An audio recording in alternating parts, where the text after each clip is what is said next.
Bonjour et bienvenue sur WAF, le podcast qui a du chien.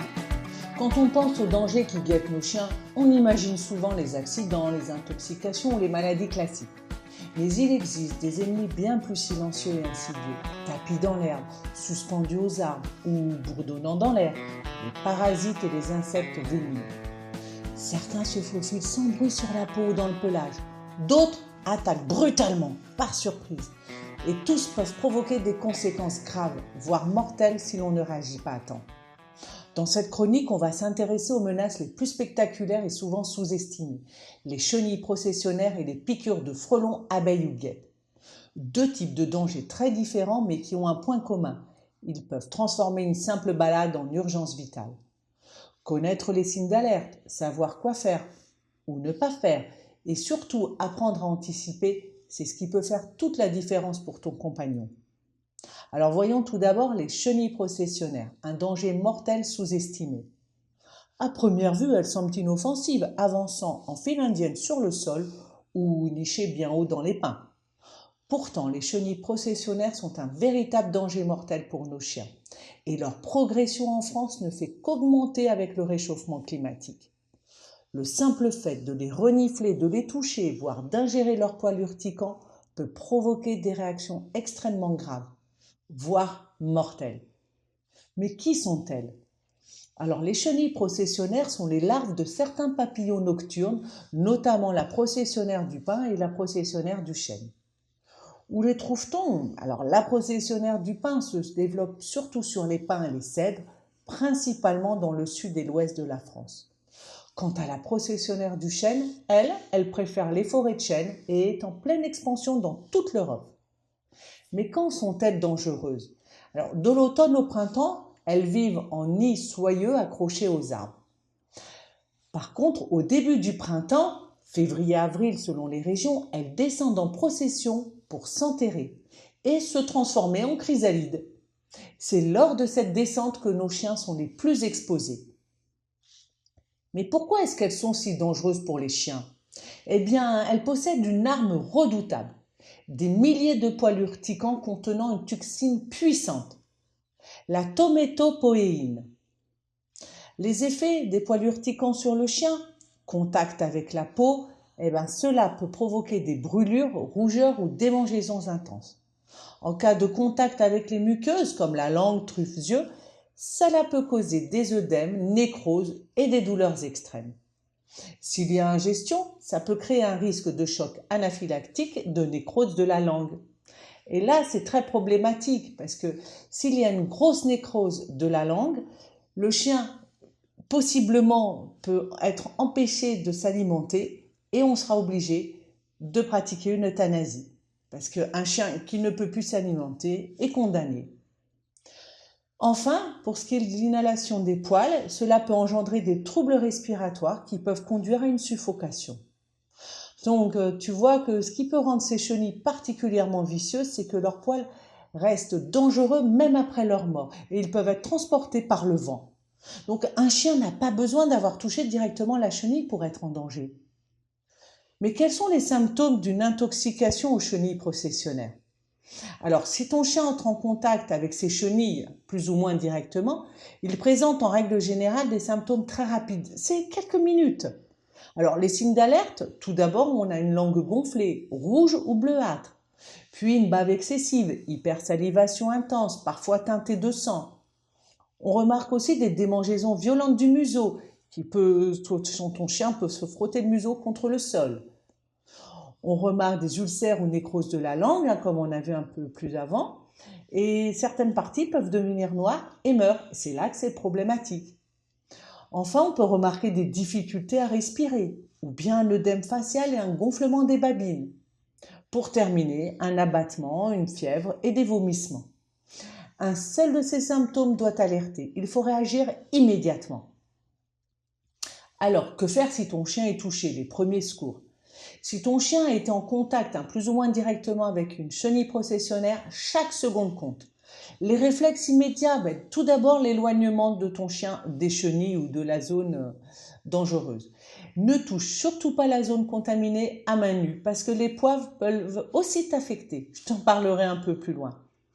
Tu peux rincer abondamment la bouche et les zones de ton chien, les zones touchées, avec de l'eau tiède, surtout pas froide parce que cela activerait encore plus la toxine.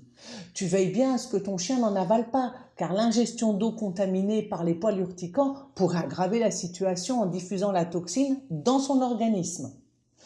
Ne frotte surtout pas la zone parce que cela casserait les poils et libérerait encore plus de venin. Enfin, appelle immédiatement un vétérinaire et fonce-y en urgence. Ce qu'il ne faut surtout pas faire, ne donne pas d'antihistaminique ou de cortisone sans avis vétérinaire. Ne tente pas d'enlever les poils à main nue et ne laisse surtout pas le temps passer en espérant que cela s'améliore tout seul. Ce n'est pas vrai. Mais comment protéger ton chien contre les chenilles processionnaires? Oui, parce que la meilleure arme reste la prévention. Alors pendant la saison à risque, février-avril, il faut éviter les promenades près des pins et des chênes infestés. Sois vigilant lors des balades en forêt, parc ou jardin public. Surveille le sol. Si tu vois des chenilles en procession, fais demi-tour immédiatement. Dans un cas extrême, tu peux mettre une muselière panier si ton chien est du genre à tout renifler et à tout goûter. Dans ton jardin, surveille les pins et les cèdres. Et si tu repères un nid blanc et soyeux, fais intervenir une entreprise spécialisée. Évite de brûler un nid toi-même parce que cela disperse les poils urticants. Tu peux aussi mettre des pièges à chenilles processionnaires sur le tronc des arbres pour capturer ces chenilles avant qu'elles ne descendent, s'enterrer. Mais alors attention, parce que même les meilleurs pièges ne suffisent pas toujours. Je te raconte une anecdote personnelle. Chez moi, malgré des pièges installés à tous les pins, il y en avait entre 12 et 15 sur un grand terrain. J'ai vu tomber une seule chenille. Oui, t'as bien entendu, une seule. Mais c'était déjà trop. Parce que j'ai eu peur pour mes chiens et j'ai donc pris une décision radicale. J'ai fait abattre tous les pins. Parce qu'une seule chenille peut suffire à envoyer ton chien ou mon chien en urgence vétérinaire. Et ça, je ne pouvais pas l'accepter. Mais le pire, c'est que ce n'était pas la première alerte. Dans un autre où j'habitais précédemment, dans le Maine-et-Loire, j'ai aussi failli perdre Valco, un de mes huskies, après un contact avec une ou des chenilles. Je ne sais pas, je n'ai pas vu la chose se faire. Mais heureusement, j'ai réagi à temps. Mais ces expériences m'ont appris une chose. Il suffit d'un instant, d'un seul contact pour que tout bascule. Et je ne te parle même pas de ce qui m'est arrivé à moi, parce que j'ai dû toucher, sans m'en rendre compte, un des poils urticants ou d'une zone infectée. Mon doigt est devenu violet, paralysé pendant 3 semaines. C'est véridique. Donc, retiens bien ces 3 points essentiels. Évite les zones infestées de février à avril. Réagis immédiatement en cas de contact. Rince sans frotter et file chez le vétérinaire. Enfin, sensibilise les autres propriétaires de chiens autour de toi. En cas de doute, ne prends aucun risque. Une consultation en urgence peut sauver la vie de ton chien. Voyons maintenant les frelons, guêpes et abeilles. Eh oui, leurs piqûres peuvent être fatales. Ah, mais ils bourdonnent, ils surgissent sans prévenir d'une haie en fleurs ou d'un vieux tronc creux. Les abeilles, guêpes, frelons, leur simple présence peut passer inaperçue, jusqu'au moment où tout bascule. Une piqûre, parfois une seule, peut déclencher chez ton chien une réaction allergique fulgurante, un œdème facial, voire une détresse respiratoire grave. Certaines piqûres sont bénignes, mais d'autres peuvent tuer en quelques minutes. Alors, qui sont les coupables et comment fait-on la différence entre les frelons, les guêpes et les abeilles? Les guêpes ont un corps élancé, jaune et noir, sans poils. Elles peuvent piquer plusieurs fois. Leur dard ne reste pas planté dans la zone. Elle reste sur elle. Elle ne reste pas plantée dans la zone qui est piquée. Donc, le jaune est prédominant. Elles sont enfin attirées par la nourriture, surtout sucrée et protéinée. Les abeilles, quant à elles, sont plus rondes et souvent velues avec un abdomen jaune et noir. Par contre, elles ne piquent qu'une seule fois, car elles laissent leur dard dans la zone piquée et ensuite elles meurent.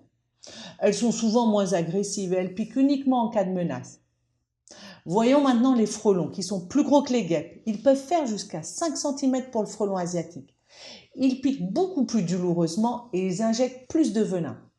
Enfin, ils sont quand même beaucoup plus agressifs, surtout s'ils défendent un nid. D'ailleurs, sais-tu que les frelons asiatiques sont particulièrement redoutés car ils attaquent parfois en groupe?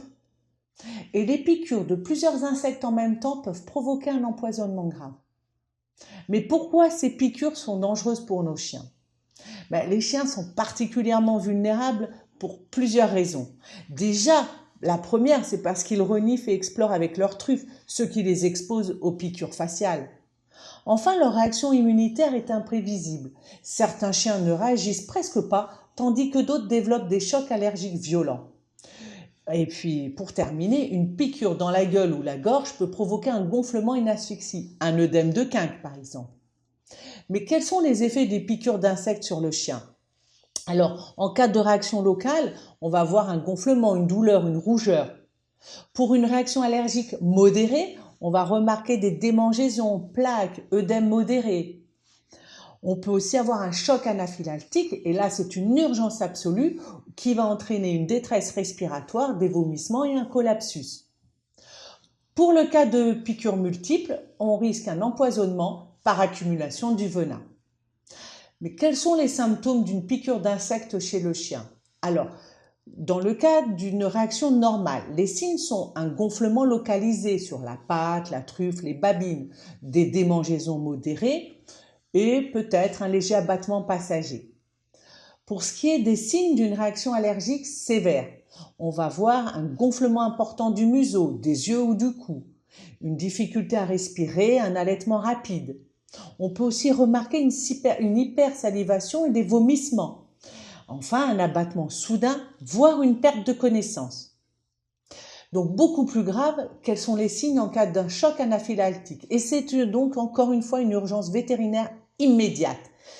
On peut remarquer une chute de tension et une faiblesse extrême, une cyanose, des gencives bleutées, des convulsions et également une perte de connaissance. Donc, une seule piqûre peut être mortelle si elle provoque un choc allergique. Si ton chien présente un de ces symptômes, fonce chez le vétérinaire immédiatement. Voyons les premiers secours. Que faire si ton chien se fait piquer? Alors, les réflexes immédiats, essaye de repérer la zone de piqûre et regarde si le dard est resté planté, dans le cas de l'abeille uniquement. Si le dard est présent, enlève-le avec une pince à épiler ou éventuellement le dos d'une carte bancaire. Il ne faut pas pincer avec les doigts pour éviter d'écraser la poche de venin. Désinfecte enfin la zone avec un antiseptique doux. Tu peux également appliquer du froid, une compresse froide ou un glaçon enveloppé dans un tissu. Cela réduit l'inflammation. Et tu surveilles attentivement ton chien pendant au moins 2 heures. Par contre, si ton chien a été piqué dans la gueule ou la gorge, donne-lui immédiatement un glaçon à lécher pour ralentir le gonflement et rends-toi chez le vétérinaire en urgence. Dans le cas de plusieurs piqûres que tu remarques qui sont visibles ou si ton chien réagit mal, tu files directement chez le vétérinaire qui te fera certainement une injection d'anti-inflammatoire, d'adrénaline, d'antihistaminique. Par contre, il y a des choses à éviter. Ne mets pas d'alcool ou de vinaigre sur la piqûre et comme on l'a vu, ne presse pas la piqûre pour en extraire le venin. Enfin, ne donne pas d'antihistaminique sans avis vétérinaire. Mais comment est-ce que tu peux protéger ton chien des piqûres d'insectes? Alors, pendant la saison estivale, essaye d'éviter les endroits où les frelons et les guêpes pullulent, les poubelles, zones fleuries. Si possible, garde ton chien éloigné des nids. Si tu en trouves un dans ton jardin, fais appel à un spécialiste. Et très important, apprends à ton chien à ne pas gober tout ce qui vole autour de lui. Dans ton jardin, évite de laisser de la nourriture sucrée à l'extérieur. Cela attire les guêpes, frelons et abeilles. Tu peux installer des pièges à guêpes et à frelons. Attention à leur emplacement pour que ton chien ne puisse pas s'y frotter. Alors dans mon cas, j'avais installé des pièges à frelons, mais je les ai enlevés parce que j'ai remarqué qu'il y avait des centaines de mouches qui tombaient également. Pourtant, j'avais fait les choses comme il fallait, mais j'en étais malade de voir ces mouches se débattre, donc j'ai enlevé tous les pièges. Tu peux aussi utiliser des plantes répulsives naturelles comme la menthe, la citronnelle ou géranium. En balade, tu peux prendre un spray d'antiseptique et une pince à épiler avec toi. Et si ton chien est allergique, tu peux demander à ton vétérinaire s'il peut te prescrire un antihistaminique d'urgence à avoir avec toi.